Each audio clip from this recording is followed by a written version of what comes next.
खूनी गुड़िया। वो आवाज। आधी रात का वक्त हो चुका था। पड़ोस वाले घर से फिर से किसी बच्चे की रोने की आवाज सुनाई देने लगी और साथ में उसी घर में रहने वाली देवकी नाम की औरत की लोरी गाने की आवाज भी। ये आवाज सुनते ही राधिका डर से थर थर कांपने लगी। उसने जल्दी से गहरी नींद में सोए अपने पति केशव को जगाया। केशव उठो, देखो ना, फिर से किसी की लोरी गाने की आवाज आ रही है बाजू वाले घर से।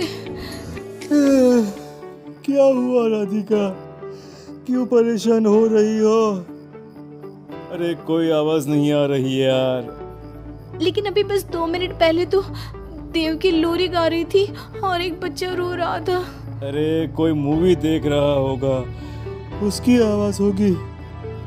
देवकी और उसके पति मोनिश ने बताया ना कि उनके बच्चे नहीं होते। उस घर में कोई बच्चा नहीं है। अब ना तुम भी सो जाओ और मुझे भी सोने दो। लेकिन अभी बस 2 मिनट पहले तो देव की लोरी गा रही थी और एक बच्चा रो रहा था। राधिका हैरान थी कि आवाज सिर्फ उसे ही सुनाई क्यों देती थी। लेकिन जब उसके पति केशव ने उसकी बात नहीं सुनी तो वो सोने की कोशिश करने लगी। लेकिन राधिका के कानों में किसी छोटी बच्ची के हंसने की आवाज गूंजने लगी। राधिका बुरी तरह से डर गई थी। अगली सुबह मैं दुकान जा रहा हूँ, आज माल खत्म हो रहा है दुकान में। इन दिनों पता नहीं क्यों लोग जमकर खिलौने खरीद रहे हैं। आज बड़े बाजार जाकर सारे खिलौने ले आता हूँ। आप रात होने से पहले आ जाएंगे ना? लगता है तुम देवकी से अभी तक डरी हुई हो।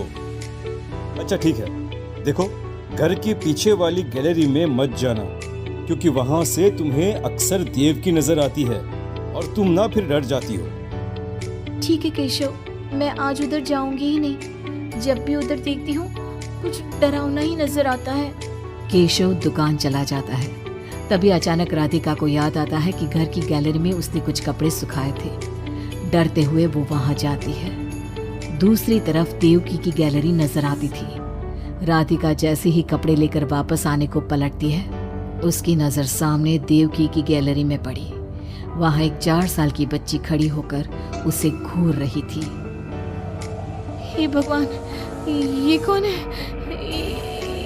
कौन है ये? मैं इससे पूछूं कि इसका नाम क्या है? हाँ, पूछ लेती हूँ, फिर केशव को बताऊंगी। वो मेरी बात पे भरोसा नहीं करते ना। बेटा, कौन हो तुम? हाँ, तुम्हारा नाम क्या है? गुड़िया।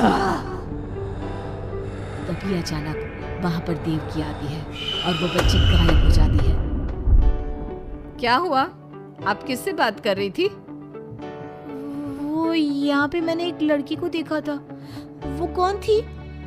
कहाँ गई वो अभी? कौन लड़की? मैंने कहा ना, मेरे घर में कोई बच्चा नहीं है। मैंने देखा था, वो यही थी। वो आपके पीछे कौन है?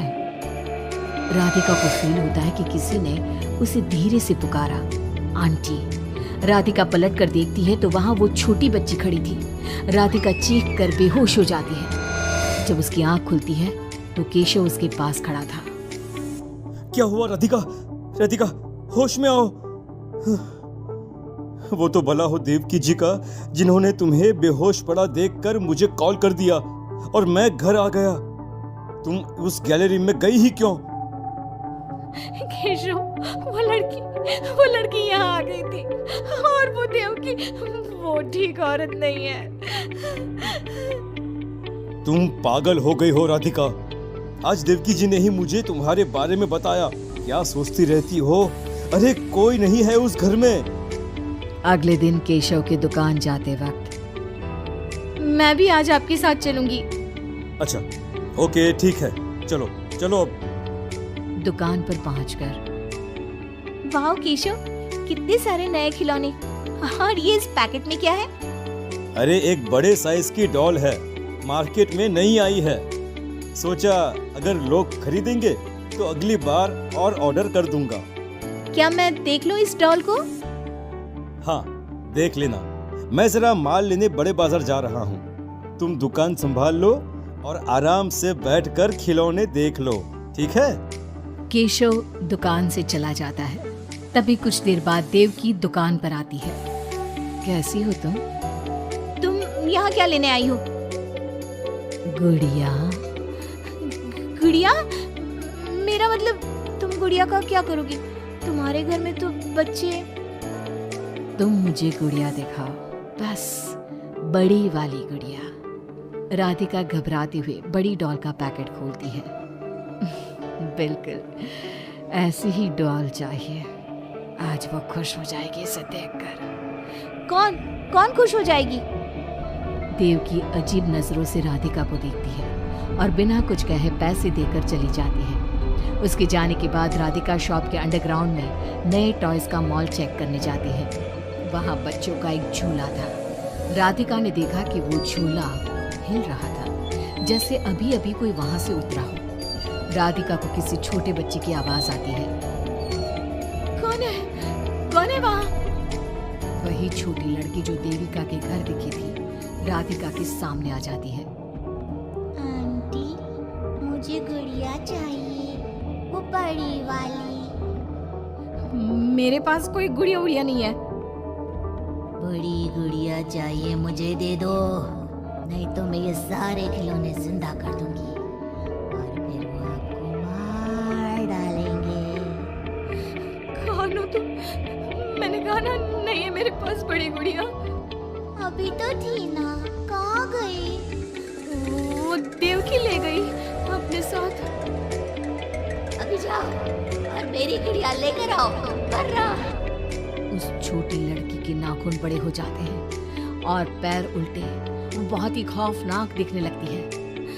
नहीं नहीं, देखो मैं अभी जाकर तुम्हारी गुड़िया लाती हूँ, तुम यहीं रुको। नहीं, मैं तुम्हारे साथ चलूंगी, कहीं तुम भाग गई तो।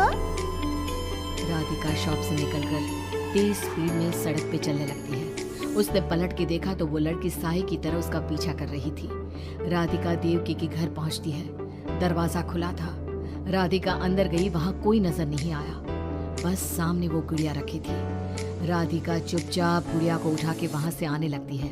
पीछे से आवाज आती है। रुको, ये क्या कर रही हो? मेरी गुड़िया कहाँ ले जा रही हो?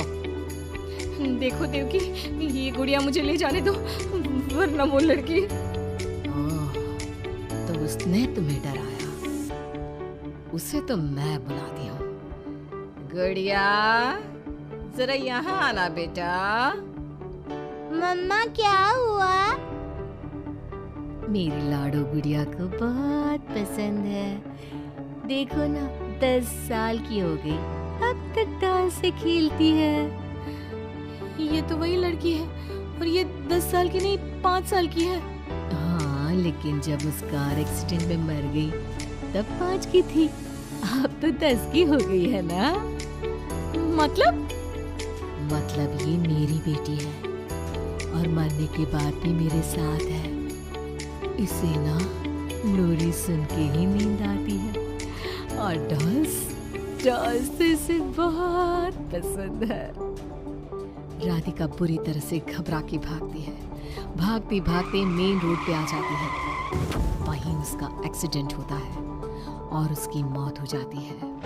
उधर राधिका की मौत के बाद केशव को पास वाले घर से बच्चे के रोने और लोरी गाने की आवाज सुनाई देने लगती है।